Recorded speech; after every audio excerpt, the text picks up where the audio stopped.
Former Senator Sherrod Brown announced he was running for Senate again against John Husted today. I didn't plan to run for office again, but when I see what's going on, I know I can do something about it for Ohio, Brown said in his launch video.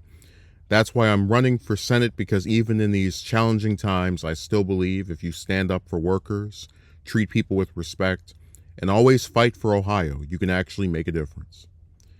Now, he previously lost his re-election campaign against Bernie Moreno by about 3.5 points. So what he's hoping for is that with growing disenfranchisement with the Republicans and just Trump's approval rating, that they might be able to get this seat back for the Democrats. And their chances of winning are significantly heightened by him being there. Anytime you have candidates that only lose by a few points, there's always that belief that you should try again, because maybe this time you'll be able to flip things, or if it's a narrow loss, there's always like a wonder of how much of that would have been possible to overturn. If he had lost by like 10 or 20 points, right, I would say don't bother. But this was a narrow defeat that he could possibly come back from.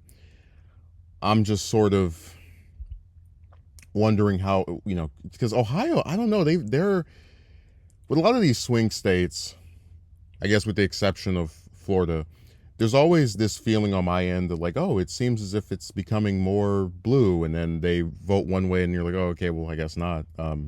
Notoriously, Georgia was a good example of that, where they elect these two Democratic senators, and then they get a chance to have a Democrat as governor, Abrams, and just it doesn't work out. Not once, but twice.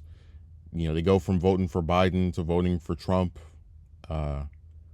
Same thing with Arizona, right? Just any of these states where it looked like it was turning, more in the favor of the Democrats, and then it just starts to regress, or I guess go in a right-wing direction. I'm like, yeah, I don't quite understand this. So he's definitely someone I have missed, and just as a senator, I think he's probably one of the more progressive members. Like I'm not going to say he's as left wing as like Sanders, for example, but because he was doing the whole I want to lower the age of Medicare to 55. I'm like, yeah, what a great idea that is. So he's got some incremental stuff I don't enjoy, but he would be an improvement over like 90% of the people that are already there. And I hope he's able to carve out a victory.